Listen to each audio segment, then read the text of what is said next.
What's going on, guys? Back at it with another video, and today I'm gonna be playing at RCG again. It is in Schaumburg today, which is just like 5-10 minutes from my house, so super close. Gonna be playing 1-2, buying in for 200 standard, but I just wanted to start out here showing a little bit of my poker drip. I'll flip the camera around quick. My dad just plugged with me last week this sick Vegas jersey. The Mirage just closed, and it actually has a reversible thing with the golden nugget. So I'm gonna be rocking this one tonight. Super sick, so hopefully it'll bring me some run good. But all right, now we'll go into the session.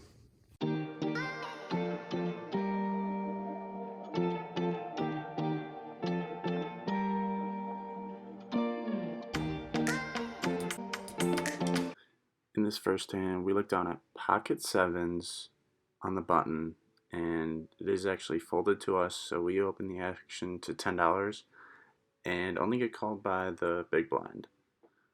And we go to an interesting flop of 10 deuce ace, all spades. I don't have a spade in my hand, and like I would with a lot of my holdings, like ace queen with no spade, I would check this flop. And now the 8 of spades rolls off in the turn when we both check. And when he checks to me, I decide this is a good card for me, as I could have ace queen, ace king with the king or queen of spades, jack of spades, etc.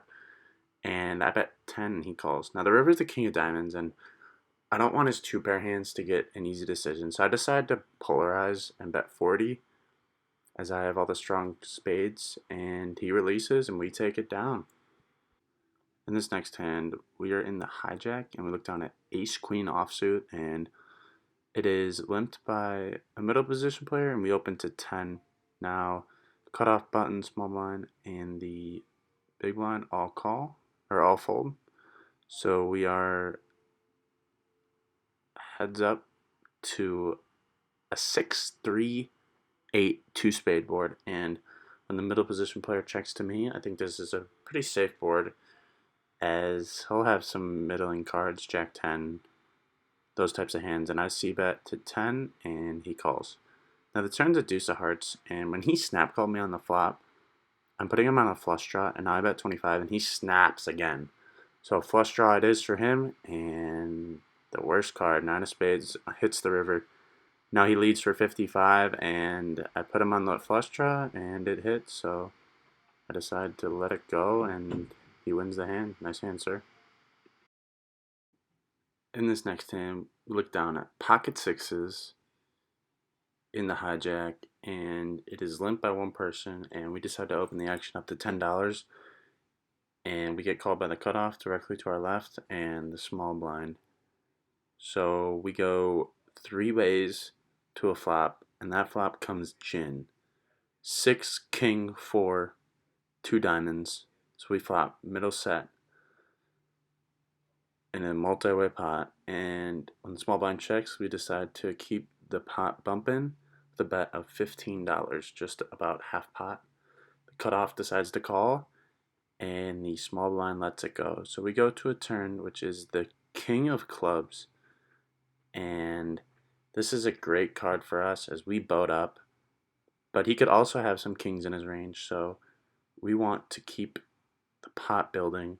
So we just go just about under half pot to a bet of $20, and he decides that's a fair price to continue with his flush draws or any middling pairs, and he calls. Now when the river duds off the 8 of hearts, the flush draw bricks, and I don't think he's going to have many kings in his range when he doesn't raise me on the flop or the turn, and I decided to give him some rope to bluff, so I check to him, and he does take the bait, and he decides to bet $40. I wish it was a little bit bigger so I could shove, because I only have about 150 behind, but regardless, I don't want him to get away from his kings or pocket pairs, so I decide just about a min raise and a half. Min raise and a half, whatever, we'll go with that. And I decide to raise to 100 and spring the trap, and shortly after he releases, so he was likely on that first draw, like I said, but we'll take down that 250-ish pot with the flop set and turn boat. In this next hand, we're in under the gun with the beautiful King Queen of Hearts. We open the action up to 10 and get called from under the gun +1 to our left, the button, and the big blind. So we go 4 ways to a pretty neutral flop. I think I should be ahead of here a lot of the time. 9-5 deuce rainbow. So when it checks to me, I bet 15, and I get instantly raised by the under the gun +1 to 30. So a little min raise. And I do have some back doors and some 2-overs, so I decide to call when the button and the big blind fold. So we go heads up to the turn, which is the Jack of Clubs. One of the cards that I would be looking for, as I know I have a gutter, but I wish it was the Jack of Hearts. And he goes for a bet of 76, and I fold. And this was just a frustrating hand, as I'm not sure what hands he's raising me with on the flop, but we lose that pot. Let me know what you think I could have done. Maybe no c-bet, but we lose that one.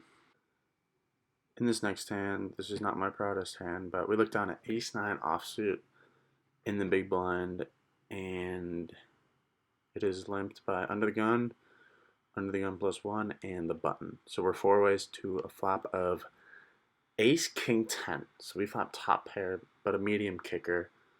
And I just decided to check it and see where I'm at, and it actually checks around. Now the turn's a 10, and I think any of them could actually have a 10, so I decided to check again, and action checks all the way around. So now I'm thinking I have the best hand, and likely chopping against most other aces. So I just decided to bet 15 and see where I'm at. Maybe get a little light call from a king. And under the gun +1, or under the gun +1, both fold. And the button decides to raise to 35, so just about a min raise, and I decide to call and see what he's repping. And he has pretty much the nuts, king 10, so that's just such a stupid call on the river to lose an extra $20, but he wins the pot. Nice hand, sir. In this next hand, we are under the gun +1, and we decide to open to $10 with 6-8 of hearts, and we get called in 3 spots. The middle position player, cutoff, I think, and the small blind. Now at the flop comes 5 king 5, 2 hearts, small blind checks, and I decide this is a good board for me to see that. I have a lot of king X's in my range, but I also have this flush draw this time, so I decide to bet $15, just about 1/3. I get called in 2 spots, the cutoff and middle position and cutoff. Now we turn the bink ace of hearts, we turn our flush, and I could be worried about a potential flush draw, a higher flush draw that one of these players might have, but I'm going to bet 35 and see where I'm at. And the middle position player releases, and the cutoff flips over pocket 9s and folds. So I wish we got a little more value out of those pocket 9s with the heart that he had also, but I'm glad to have taken the pot down. In this next hand, we look down at the beautiful ace king of diamonds, and it is a straddled pot, and we open from under the gun to 20, and the straddler and small blind are the only ones to call. And the big blind also called the initial straddle, so that's an extra $5 in there if you're wondering. But we see a flop of jack 4 jack, and when the small blind checks, this board favors us heavily, as we have overpairs, jacks. I mean, ace high here can be good a lot of the time, and we have that backdoor flush draw with the jack of diamonds out there, royal flush draw too. So we c-bet for $20, and both players fold, so a c-bet wins it a lot of the time in poker. In this next hand, we're under the gun, and we decide to open to $10 with our red pocket 6s, and we get immediately 3-bet, 2 players to our left, so I think that's the middle position, to $20, and directly to his left calls $20, so I decide to set mine and see the flop for $20, and we see an interesting flop of 3 queen 4. You think the hand would be over here, but I checked to the initial aggressor and he c-bets for $20, and with some diamonds, I have a diamond, maybe a backdoor straight draw, I decide to call and assess a turn, and the turn is the ace of spades, so A card I could connect with some diamond flush draws that I would have on the flop with ace high, and I check and he checks it back. So that's a good sign. And now the river is the 10 of spades, so I decided to lead out here. I'm not sure if this was a blocker bet or what it was, but if I want to be leading here, I should be going much bigger to get a queen to be folding, but I bet 20, and if he says I have an ace, I'm good, and he shows pocket kings. So I think if I make like a pretty big bet, 60, 70, making it look like I have that ace of diamonds, I can get him off it, but he wins the hand. Nice hand, sir. Yet another interesting hand here. So it is limped by a middle position player and the cutoff. And I decided to open to $10, maybe a little small, but 9, 10 spades want to get some action. So we see a pretty nice flop of 9, Jack, 7, 2 hearts, 1 spade. So we got a pair and a backdoor flush draw, gut shot, straight draw, and when the middle position, oh, it is heads up actually. So when the cutoff has his action, he overbets to $40. I think this is rather interesting, but I think it's too weak to just fold my pair and flush and straight draws. So I call. And now the turn's a 7 of clubs. Interesting card. I have 2 pair now. I'm ahead of all these flush draws except for 7, 8 of hearts, maybe ace, 7 of hearts, which he could definitely have limping and then calling. But now he leads for $20, and that's just too good of a price for me to hit the gutter, which could be good a lot of the time against a single jack holding. And the deuce of hearts hits on the river, so the front door flush does get there, and he shoves for about 225 or 125 total, putting me on. And this is just a silly spot. I'm not sure what types of hands he's trying to say he has. Never pocket jacks. I block pocket nines, but I think ace 7 of hearts was likely his holding because I asked him later and he said I was drawing dead. But I fold, and this was just a really tilting spot as he overbet the flop, but he wins the pot, and we lose. Ho, hold on a second there. Let's pause for a second. And go check out my Instagram if you're not already following me, brokerpoker _. I've been posting some hand histories on there, some sessions I played, and I will be as well in the future, and posting about upcoming videos, past videos, and a lot of other poker stuff. So if you're interested in that type of stuff, go check me out, brokerpoker _ on Instagram. Alright, now back to the video. This was a straddled pot, and I was in the small blind, so I'm first to act, and I look down at ace king off. So I open the action to 20 and only get called by under the gun. So we go heads up to a pretty good flop for my hand without exactly improving it. 10 Jack 7, all diamonds. I'm going to have a lot of the overpairs on this board. And I do have the ace of diamonds. So I decide to c-bet for 20. And he pretty quickly makes a call. And I do a diamond check. Yep, I have the ace of diamonds. And now the turn's a 10 of hearts. And it's not the best card, but I still have that diamond, the nut flush draw.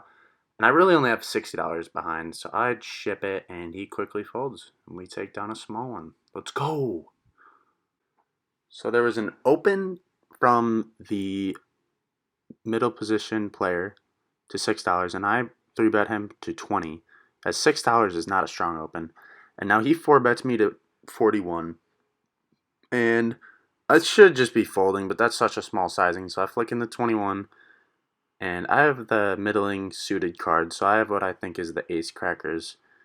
And when he checks, I don't think I'm going to get 2 overs to fold, so I don't really think shoving makes a lot of sense, but I'm going to need some help from you guys, so I need you to hit that like button so I can hit a certain card that I'm thinking of on the turn. Thanks for doing it. And we bank it! 4 of spades. We pretty much have the nuts in this spot, and he leads for 45. And I contemplate just calling, but I really only have about 100, so it wouldn't even be a 1/4 pot size bet. So he is never folding to a shove here. Like, I don't want kings to hero fold, but I shove all in. And he snap calls with an ace. We have the top end of the straight, and we hold when the river bricks off. Let's go. In this next hand, we're in the big blind, and we look down at the beautiful 9, 10 of diamonds. Under the gun limps, under the gun +1 makes it 15, middle position calls, and I call. So we're 3 ways, and the flop is just money.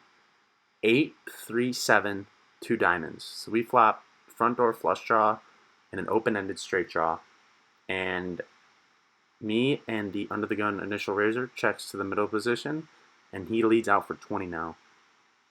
I think I could be semi-bluffing as a raise here, but I just decided to call, and the initial raiser calls as well. So the initial raiser likely has 2 overs, and I'm sure that middle position hit this board heavily. And now when the turn is the 7 of spades, this is not a good card for me to lead out on. I could have some 7s, but I don't want to get check raised, or not check raised, just raised overall and be forced to fold my hand.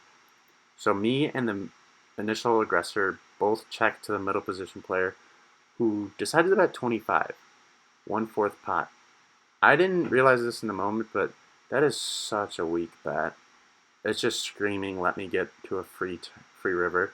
And I think I should be raising it with a lot of outs that I have against a single 7, or maybe a single 8, or maybe those middling pairs, 6s, 5s, that are trying to get some value out of overs and my flush draw type of hands. But I call for 25, and the rivers are 4 clubs, and I check, he checks back, and he shows 6-8. And I think I should be raising that flop as I'm actually ahead. I plugged it in, and I have more equity than him, but I'll fix it for next time.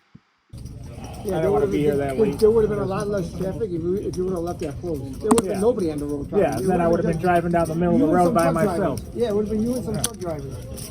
So I Just cashed out.